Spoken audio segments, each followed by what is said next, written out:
Hi, good afternoon. My name is Sandeep Chahal, and I will be talking about the political injustice and inequality of Latin America.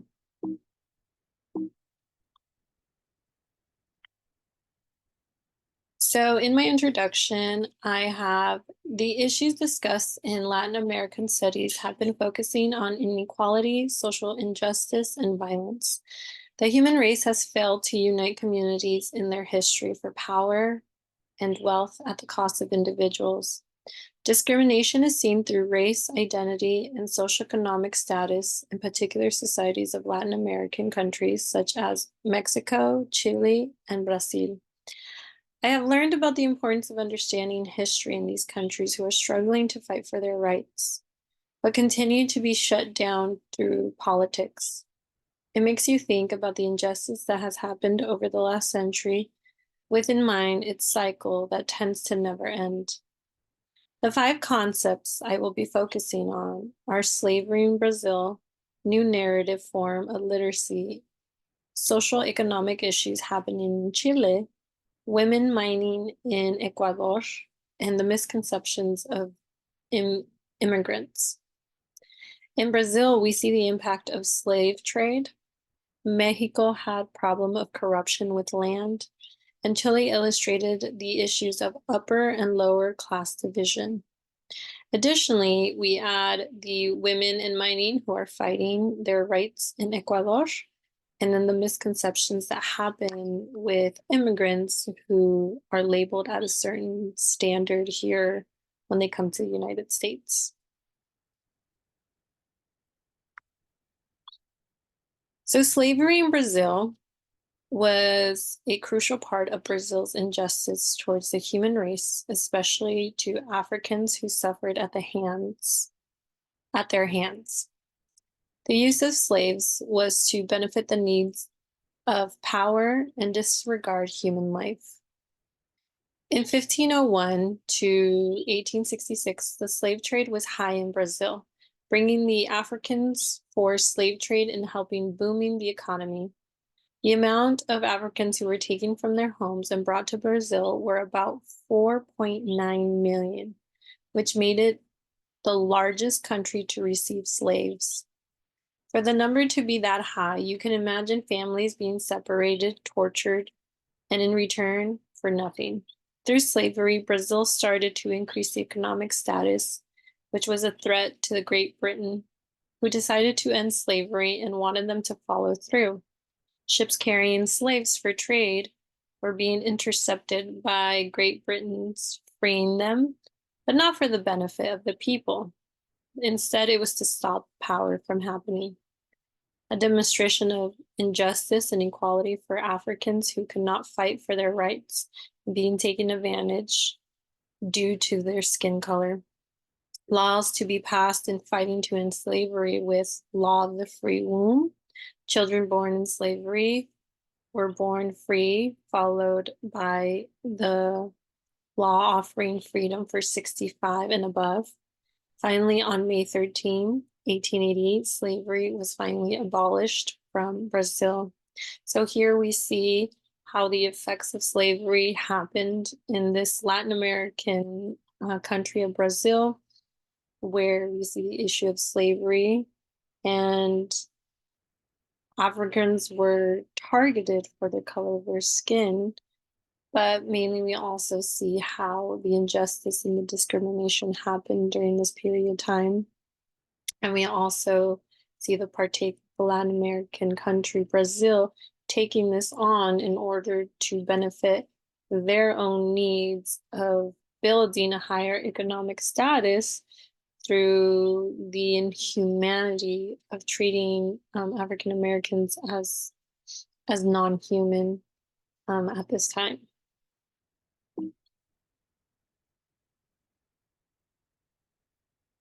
The new narrative in Mexico. So the new narrative gave an opening for writers to be creative in expressing their feelings toward the injustice happening in their countries without being obvious about it. In this short story, They Have Given Us the Land by Juan Rodolfo, the illustration of how corrupt the Mexican government was towards the people. In this new narrative, the author illustrates the injustice happening to the people through the work of land in the story. You begin with the story with four men who are walking in this vast land given to them called the plains. The land is useless without water, and the men are aware nothing will be able to grow. One of the men shares how his house was left empty and without any more to feed the animal. This is in reference to how the Mexican government takes everything from the hardworking people without thinking about what they leave behind. The moment of speaking up for themselves to obtain their lands that were near the river, the response was to be happy with what you get. The new narrative helps us understand the inequality happening in Mexico.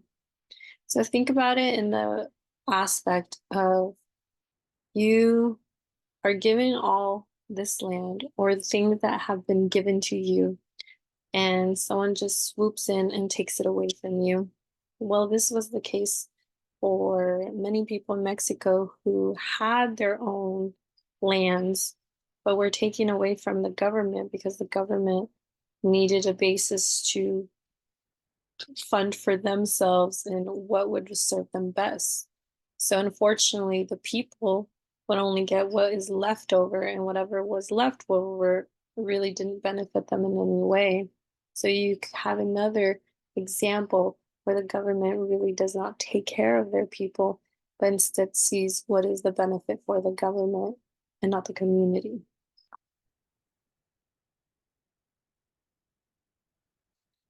Here we will talk about the socioeconomic conflict in Chile.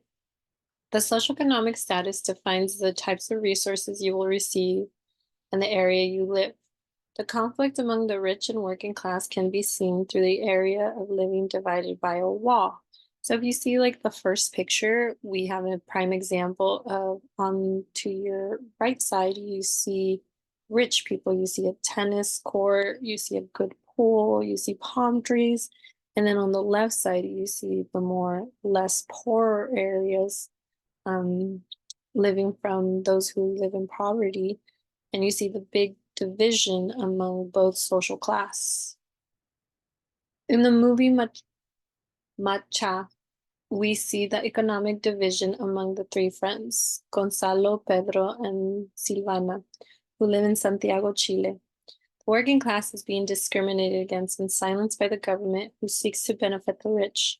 Gonzalo comes from a wealthy family who goes to a private school and lives in the upper class residential area in Chile. On the other hand, Pedro and Silvana are from the working class, living in the slums with bare minimum of living conditions. Each boy discovers the different lifestyles they live and have the opportunity to live through it once in their friendship. The conflict will always be presented toward the end of the movie when the government takes over the area where Pedro lives and how politics play a part in their lives. Gonzalo is present for this action, but uses his status of an upper class kid to run away from this life. The division is clearly made between the upper and the lower class. And now I'll be talking about Ecuador, and we have Las Campesinas. The women in Ecuador are defending their general roles and becoming activists against the rise of mining companies who are taking away from their lands. The injustice of foreign companies wanting to expand their businesses for their own gain and leaving out the people with nothing. According to the article Women in Mining by Jerkins, the women in Latin America are taking a stand against mining companies who want to use their land for their own benefit. In Ecuador, exploitation of the land has not begun since the campesinas are fighting for the rights towards their land. The important role of these women in Ecuador has spanned for over 10 years of fighting for the inequality happening in their country. The movement of women who have created a platform to have their voices heard through organizing protests, creating specific women groups, and fighting against sexism. The negative effects of mining will hurt their lands and the community who will suffer the consequences of the exploitation of mining with all the machinery and illnesses. Women are making waves by signing petitions, going on radio for interviews, and making them visible worldwide. The injustice will continue, but these women are willing to fight till the end. And here we see the campesinas fighting for their rights, how women are taking this role of knowing that they don't want this in their country.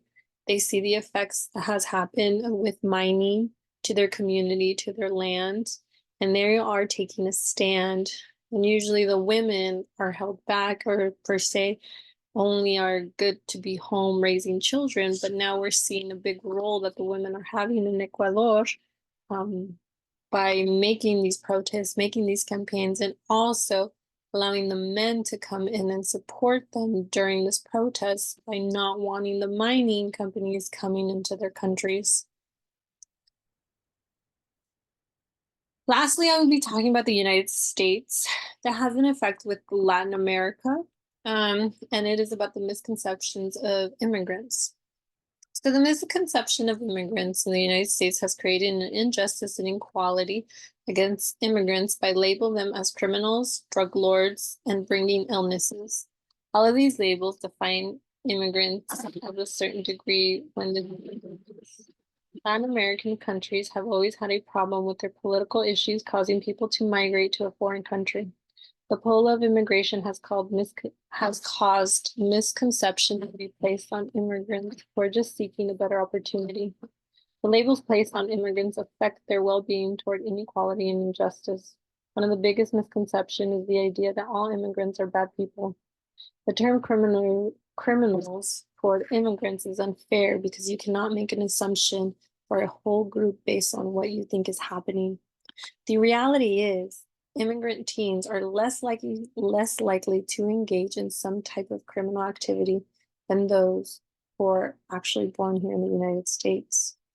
So through these misconceptions, we see the correlation with Latin American countries because of all the issues and the injustice that they're suffering at their own countries. People need to find a way, have a pull to go somewhere else that drive them away from their own natural born countries to come per se to the United States in order to find a better place, a better opportunity for their families. And unfortunately, immigrants are labeled in such way that they bring diseases, that they're criminals, they only bring bad stuff. But when you really look into a lot of these misconceptions, it is not true. The truth is immigrants bring a value to the new country that they are coming from. My conclusion, the 5 concepts pertaining to the study of Latin America, their one common reality is the inequality happening in each concept. When you analyze each country, you realize how it relates to Latin American studies by the injustice and inequality. The concept reflects a deeper understanding into the Latin American studies with the approach of injustice toward the people. Slavery, literacy, social economics, women activists, and immigration all connect to how we need to expand our knowledge of the world. The relations of all concepts reflect the inequality through race, status, and government. And with that, that concludes my presentation. Thank you so much, and I hope you have a good day.